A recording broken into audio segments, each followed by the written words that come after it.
Good morning students. നമ്മൾ last ക്ലാസ്സിൽ എന്തൊക്കെയാണ് പഠിച്ചത്? നമ്മൾ മാസിൻ്റെ ബേസിക് യൂണിറ്റ് പഠിച്ചു, അതുപോലെ ടൈമിൻ്റെ ബേസിക് യൂണിറ്റ് എന്താണെന്ന് പഠിച്ചു, അതിൻ്റെ ചെറിയ അളവുകളും അതുപോലെ വലിയ അളവുകളും മെഷർ ചെയ്യുന്നത് എങ്ങനെയാണെന്ന് പഠിച്ചു, സോളാർ ഡേ എന്താണെന്ന് പഠിച്ചു. അങ്ങനെ ഒരുപാട് കാര്യങ്ങൾ നമ്മൾ ലാസ്റ്റ് ക്ലാസ്സിൽ പഠിച്ചു.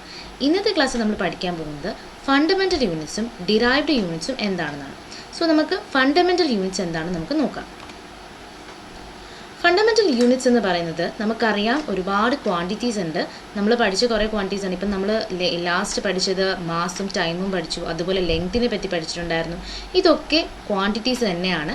ഈ ക്വാണ്ടിറ്റീസിൽ ഒരു പ്രത്യേകത ഉണ്ട്, ഇവർക്ക് മറ്റേതെങ്കിലും ക്വാണ്ടിറ്റീസുമായിട്ട് റിലേറ്റ് ചെയ്ത് പറയേണ്ട ആവശ്യം ഇല്ലാത്ത ക്വാണ്ടിറ്റികളുണ്ട്, ഒന്നിനെയും റിലേറ്റ് ചെയ്യേണ്ടാത്ത ക്വാണ്ടിറ്റീസ് ഉണ്ട്. അങ്ങനെയുള്ള ക്വാണ്ടിറ്റീസിനെയാണ് നമ്മൾ ഫണ്ടമെൻ്റൽ ക്വാണ്ടിറ്റീസ് എന്ന് പറയുന്നത്. അതായത് quantities which are not related to one another and cannot be expressed using other quantities are known as fundamental quantities. Okay, ഈ ഫണ്ടമെൻ്റൽ ക്വാണ്ടിറ്റീസിൻ്റെ യൂണിറ്റ് എന്ന് പറയുന്നതാണ് fundamental unit. Unit of fundamental quantities are fundamental units. Okay, so fundamental quantity എന്താണെന്ന് നമ്മൾ മനസ്സിലാക്കി, അതുപോലെ fundamental units എന്താണെന്ന് മനസ്സിലാക്കി. എന്താണ് ഫണ്ടമെൻ്റൽ ക്വാണ്ടിറ്റീസ്? അതായത് മറ്റൊരു ക്വാണ്ടിറ്റിയും റിലേറ്റ് ചെയ്യാത്ത ക്വാണ്ടിറ്റീസിനെയാണ് നമ്മൾ ഫണ്ടമെൻ്റൽ ക്വാണ്ടിറ്റീസ് എന്ന് പറയുന്നത്. ഈ ഫണ്ടമെൻ്റൽ ക്വാണ്ടിറ്റീസിൻ്റെ യൂണിറ്റിയാണ് നമ്മൾ ഫണ്ടമെൻ്റൽ യൂണിറ്റ്സ് എന്ന് പറയുന്നത്.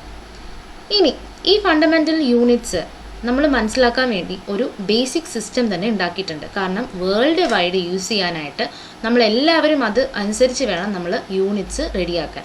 സോ വേൾഡ് വൈഡ് ഒരു സ്റ്റാൻഡേർഡൈസ്ഡ് ആയിട്ടുള്ള ഒരു സിസ്റ്റം ഉണ്ടാക്കി വെച്ചിട്ടുണ്ട്. സോ അതിന് പറയുന്ന പേരാണ്, അത് പലതരത്തിലുള്ള സിസ്റ്റമുണ്ട്, CGS സിസ്റ്റം, അങ്ങനെ പല സിസ്റ്റം ഉണ്ടെങ്കിൽ നമ്മൾ ഇപ്പോൾ യൂസ് ചെയ്തുകൊണ്ടിരിക്കുന്ന സിസ്റ്റത്തിൻ്റെ പേരാണ് ഇൻ്റർനാഷണൽ സിസ്റ്റം ഓഫ് യൂണിറ്റ്. ഇതിൻ്റെ ഷോർട്ട് ഫോം എന്താണെന്ന് ചോദിച്ചാൽ SI യൂണിറ്റ് എന്ന് പറയും. സോ ഓരോ ക്വാണ്ടിറ്റിയുടെ SI യൂണിറ്റ് എന്തൊക്കെയാണ് എന്നുള്ളതൊക്കെ ആയിരിക്കും ഇതിൽ ഉൾപ്പെടുത്തിയിട്ടുണ്ടാവുന്നത്. ഓക്കെ, അപ്പം നമ്മളെല്ലാവരും ഇതിനനുസരിച്ചായിരിക്കും നമ്മൾ യൂണിറ്റ് മെഷർ ചെയ്ത് വാല്യൂ എഴുതുന്നത്. ഓക്കെ, അപ്പോൾ ഇത് നമുക്ക് കുറച്ച് ഫണ്ടമെൻ്റൽ ക്വാണ്ടിറ്റീസ് പഠിക്കാം. ഫസ്റ്റ് തന്നെ നിങ്ങൾക്ക് കാണാം ലെങ്ത്, ഇല്ലേ? നമ്മൾ ആദ്യം പഠിച്ച ക്വാണ്ടിറ്റിയാണ് ലെങ്ത്. ലെങ്ത്തിൻ്റെ SI യൂണിറ്റ് എന്ന് പറയുന്നത് മീറ്റർ ആണ്. മീറ്ററിൻ്റെ സിമ്പൽ M ആണ്. അതുപോലെ നെക്സ്റ്റ് മാസ് ഉണ്ട്. മാസിൻ്റെ SI യൂണിറ്റ് കിലോഗ്രാം ആണ്, സിമ്പൽ kg. ടൈം എന്ന് പറയുന്നതിൻ്റെ SI യൂണിറ്റ് സെക്കൻഡ് ആണ്, അതിൻ്റെ സിമ്പൽ S ആണ്. ഈ മൂന്നെണ്ണം നമുക്കറിയാം. ഇനിയുള്ളത് നമ്മൾ കേട്ടിട്ടില്ല, എന്നാലും അതെല്ലാം ഇതുപോലെ ഫണ്ടമെൻ്റൽ ക്വാണ്ടിറ്റീസ് ആണ്, മറ്റൊന്നിനെയും ഡിപ്പെൻഡ് ചെയ്യുന്നില്ല, മറ്റൊന്നിനെയും റിലേറ്റ് ചെയ്യേണ്ടാത്ത ക്വാണ്ടിറ്റീസ് ആണ് ഇനിയും വരുന്നത്. ഇലക്ട്രിക് കറണ്ട്, അതിൻ്റെ മെഷർ ചെയ്യുമ്പോൾ നമ്മൾ അതിൻ്റെ SI യൂണിറ്റ് ആയിട്ട് ഇടേണ്ടത് ആംപിയർ എന്ന് പറയുന്നതാണ്. അതിൻ്റെ സിമ്പൽ എന്ന് പറയുന്നത് A ആണ്. സോ ഇലക്ട്രിക് കറണ്ടിൻ്റെ SI യൂണിറ്റ് എന്താണെന്ന് ചോദിച്ചാൽ ആംപിയർ ആണ്, സിമ്പൽ A ആണ്. ടെമ്പറേച്ചറിൻ്റെ SI യൂണിറ്റ് കെൽവിൻ ആണ്, K ആണ് സിമ്പൽ. അതുപോലെ എമൗണ്ട് ഓഫ് സബ്സ്റ്റൻസ് എന്ന് പറയുന്നതിൻ്റെ SI യൂണിറ്റ് മോൾസ് ആണ്, അതിൻ്റെ സിമ്പിൾ മോൾ MOL, അതുപോലെ സിമ്പിളും MOL തന്നെയാണ്. അതുപോലെ ലൂമിനസ് ഇൻറ്റൻസിറ്റി, നമ്മൾ എന്താ പറയുക ലൈറ്റിൻ്റെതൊക്കെ പറയുമ്പോൾ അത് ലൂമിനസ് ഇൻറ്റൻസിറ്റിയുടെ ഒരു മെഷർമെൻറ്റ് പറയാറുണ്ട്. അതിൻ്റെ SI യൂണിറ്റ് എന്ന് പറയുന്നത് ക്യാൻഡലയാണ്, അതിൻ്റെ സിമ്പിൾ CD ആണ്. സോ ഫണ്ടമെൻ്റൽ യൂണിറ്റ്സ് അതുപോലെ ഫണ്ടമെൻ്റൽ ക്വാണ്ടിറ്റീസ് ഏതൊക്കെയാണ് നിങ്ങൾക്ക് മനസ്സിലായെന്ന് ഞാൻ വിചാരിക്കുന്നു, അല്ലേ? എളുപ്പമുള്ള കാര്യമാണ്. ഇനി അടുത്തത് ഡിറൈവ്ഡ് യൂണിറ്റ് എന്താണ്? നമ്മൾ ഫണ്ടമെൻ്റൽ യൂണിറ്റ് പഠിച്ചു, ഇനി എന്താണ് ഡിറൈവ്ഡ് യൂണിറ്റ്? അത് നമുക്കൊന്ന് നോക്കാം. ഡിറൈവ്ഡ് യൂണിറ്റ് അതായത് എന്തിൽ നിന്നെങ്കിലും നമ്മൾ ഈ പറയുന്ന ഈ ഫണ്ടമെൻ്റൽ യൂണിറ്റിൽ നിന്നും ഡിറൈവ് ചെയ്തെടുക്കുന്ന യൂണിറ്റുകളെയാണ് നമ്മൾ ഡിറൈവ്ഡ് യൂണിറ്റ് എന്ന് പറയുന്നത്. അതിന് ഉദാഹരണമാണ് ഏരിയയും വോളിയവും. ഏരിയ മെഷർ ചെയ്യുന്നതും വോളിയം മെഷർ ചെയ്യുന്നതും നമ്മൾ ഡിറൈവ്ഡ് യൂണിറ്റ് ആണ് എടുത്ത് എഴുതുന്നത്. അത് നമുക്കറിയാവുന്ന ഫണ്ടമെൻ്റൽ യൂണിറ്റ് എന്നുള്ള ഡിറൈവ്ഡ് യൂണിറ്റ് ആണ് എടുത്ത് എഴുതുന്നത്. അതിനൊരു ഉദാഹരണം ഞാൻ കാണിച്ചു തരാം. ഏരിയയുടെ യൂണിറ്റ് കണ്ടുപിടിക്കുന്നത് എങ്ങനെയാണെന്ന് നമുക്ക് നോക്കാം. ഏരിയ എന്ന് പറയുന്നത് ലെങ്തിൻ്റെ യൂണിറ്റും ബ്രെഡ്ത്തിൻ്റെ യൂണിറ്റും മൾട്ടിപ്ലൈ ചെയ്യുമ്പോൾ കിട്ടുന്നതാണ് ഏരിയയുടെ യൂണിറ്റ്. കാര്യം area is equal to length into breadth ആണ്. സോ അങ്ങനെ എഴുതുമ്പോൾ ലെങ്തിൻ്റെ യൂണിറ്റ് എന്ന് പറയുന്നത് മീറ്ററും അതേപോലെ ബ്രെഡ്ത്തിൻ്റെ യൂണിറ്റ് എന്ന് പറയുന്നത് മീറ്ററാണ്. സോ അതുപോലെ നമ്മുടെ ഏരിയയുടെ യൂണിറ്റ് അപ്പോൾ എന്ത് കിട്ടും? മീറ്റർ സ്ക്വയർ എന്ന് കിട്ടും.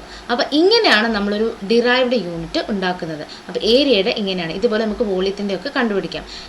നമുക്ക് അറിയാവുന്നത് ഫണ്ടമെൻ്റൽ യൂണിറ്റ് ഉപയോഗിച്ചുകൊണ്ട് അതിൽ നിന്നും ഡിറൈവ് ചെയ്ത് പുതിയ യൂണിറ്റുകളും ഉണ്ടാക്കുന്നുണ്ട്. ഇതാണ് ഡിറൈവ്ഡ് യൂണിറ്റ്. അപ്പോൾ ഫണ്ടമെൻ്റൽ യൂണിറ്റും ഡിറൈവ്ഡ് യൂണിറ്റും മനസ്സിലായോ? ഡിറൈവ്ഡ് യൂണിറ്റ് കറക്റ്റ് ശരിക്കൊരു ഡെഫിനിഷൻ എന്താണെന്ന് നോക്കാം. Units which are expressed in terms of fundamental units or those units which are dependent on fundamental unit. Fundamental യൂണിറ്റിനെ ഡിപ്പെൻഡ് ചെയ്യുന്നതോ അല്ലെങ്കിൽ ഫണ്ടമെൻ്റൽ യൂണിറ്റ് കൊണ്ട് എക്സ്പ്രസ് ചെയ്യുന്നതോ ആയ യൂണിറ്റുകളെയാണ് ഡിറൈവ്ഡ് യൂണിറ്റ് എന്ന് പറയുന്നത്. അപ്പോൾ ഡിറൈവ്ഡ് യൂണിറ്റ് ക്ലിയർ ആയെന്ന് വിചാരിക്കുന്നു. എന്നാൽ നമുക്ക് ഒരു കാര്യം കൂടെ നോക്കാം. നമുക്ക് നല്ല ഒരു പെർട്ടിക്കുലർ ഷേപ്പ് ഉള്ള ഒരാളുടെ ഏരിയ കണ്ടുപിടിക്കണം. ഏതെങ്കിലും ഒരു സ്ക്വയർ ഷേപ്പോ അല്ലെങ്കിൽ റെക്ടാങ്കിൾ ഷേപ്പോ അങ്ങനെ അല്ലെങ്കിൽ ഒരു സർക്കുലർ ഷേപ്പോ ഒക്കെ ആണെങ്കിൽ അതിൻ്റെ ഏരിയ നമുക്ക് കറക്റ്റായിട്ട് കണ്ടുപിടിക്കാൻ പറ്റും. പക്ഷെ അങ്ങനെ ഷേപ്പ്ലെസ് ആയിട്ടുള്ളതാണെങ്കിലോ ഒരു ലീഫിൻ്റെ ഏരിയ നമുക്ക് എങ്ങനെ കണ്ടുപിടിക്കാം? ഈ പിക്ചറിലൊന്ന് നോക്കിക്കേ. ഞാനൊരു ലീഫ് എടുത്ത് ഒരു ഗ്രാഫ് പേപ്പറിൻ്റെ മുകളിൽ വെക്കുകയാണ്. നിങ്ങളൊരു പെൻസിൽ യൂസ് ചെയ്തിട്ട് ഈ ലീഫിൻ്റെ ചുറ്റും എന്ത് ചെയ്യണം? അതിൻ്റെ ഔട്ട്ലൈൻ ഒന്ന് വരച്ചു വെക്കുക. എന്നിട്ട് ചെയ്യേണ്ട എത്രയേ ഉള്ളൂ, ഫുൾ സ്ക്വയേഴ്സ്, അതായത് ഇതിനകത്ത് കുറേ സ്ക്വയേഴ്സ് കാണാം. ഫുൾ സ്ക്വയേഴ്സ് വരുന്ന ലീഫിൻ്റെ ആ ഏരിയക്കകത്ത് ഫുൾ സ്ക്വയേഴ്സ് വരുന്നത് എത്ര സ്ക്വയേഴ്സ് ഉണ്ടെന്ന് കൗണ്ട് ചെയ്യുക. അതുപോലെ ഹാഫോ അല്ലെങ്കിൽ ഏതെങ്കിലും പാർട്ടോ ആയിട്ട് സ്ക്വയർ ഉണ്ടെങ്കിൽ അതും എത്ര സ്ക്വയർ ഉണ്ടെന്ന് കൗണ്ട് ചെയ്യുക. ഓക്കെ, ഇത് 1 സെൻറ്റിമീറ്റർ ആയിട്ടുള്ള സ്ക്വയർ ആണ് എടുത്തിരിക്കുന്നത്. അതായത് 1 സെൻറ്റിമീറ്റർ സ്ക്വയർ ഏരിയ ഉള്ള ഒരു സ്ക്വയർ ആണ് ഇതിൽ കൊടുത്തിരിക്കുന്നത്. അങ്ങനെയുള്ള കുറേ സ്ക്വയറുകളാണ് ഇത്. അപ്പോൾ ഫുള്ളായിട്ട് സ്ക്വയർ എടുത്തതും പാർട്സ് ആയിട്ടുള്ളത് കുറച്ച് ഭാഗങ്ങൾ മാത്രമുള്ള സ്ക്വയറുകളും കൗണ്ട് ചെയ്ത് പ്രത്യേകം എഴുതുക. എന്നിട്ട് അത് രണ്ടും കൂട്ടി കഴിയുമ്പോൾ നിങ്ങൾക്ക് കിട്ടുന്ന ഏരിയ ആണ് ഇതിൻ്റെ ഓൾമോസ്റ്റ് ആയിട്ടുള്ള ഈ ലീഫിൻ്റെ ഏകദേശമുള്ള ഒരു ഏരിയ. കറക്റ്റ് എന്നല്ല, ഒരു അപ്രോക്സിമേറ്റ് ആയിട്ടുള്ള ഏരിയ ആണ് നമുക്ക് ഇതിൽ നിന്ന് കിട്ടുന്നത്. അപ്പോൾ ഒരു പർട്ടിക്കുലർ ഷേപ്പ് ഇല്ലാത്ത ഒരു വസ്തുവിൻ്റെ ഏരിയ എങ്ങനെ കണ്ടുപിടിക്കാൻ ചോദിച്ചാൽ ഇതുപോലെ മെഷർമെൻ്റ് ഉള്ള ഒരു ഗ്രാഫിൻ്റെ മുകളിൽ നമ്മൾ ആ സബ്സ്റ്റൻസ് വെച്ച് നമ്മൾ വരച്ച് അതിൻ്റെ ഏരിയ കണ്ടുപിടിക്കുക. ഓക്കെ, ഇങ്ങനെയാണ് ലീഫിൻ്റെ ഏരിയ കണ്ടുപിടിക്കുന്നത്. ഇത് ക്ലിയർ ആയി തോന്നുന്നു. അപ്പോൾ നമ്മൾ ഇന്ന് എന്തൊക്കെ പഠിച്ചു? ഫണ്ടമെൻ്റൽ യൂണിറ്റ്സ് പഠിച്ചു, ഡിറൈവ്ഡ് യൂണിറ്റ്സ് പഠിച്ചു, അതുപോലെ ലീഫിൻ്റെ ഏരിയ എങ്ങനെയാണ് കണ്ടുപിടിക്കുന്നതെന്ന് പഠിച്ചു. സോ നിങ്ങൾക്ക് ഇതെല്ലാം മനസ്സിലായെന്ന് വിചാരിക്കുന്നു. ഇതിൽ ഡൗട്ട് എന്തെങ്കിലും ഉണ്ടെങ്കിൽ ഉടനെ തന്നെ മെസ്സേജ് അയച്ച് ചോദിക്കേണ്ടതാണ്. Thank you very much.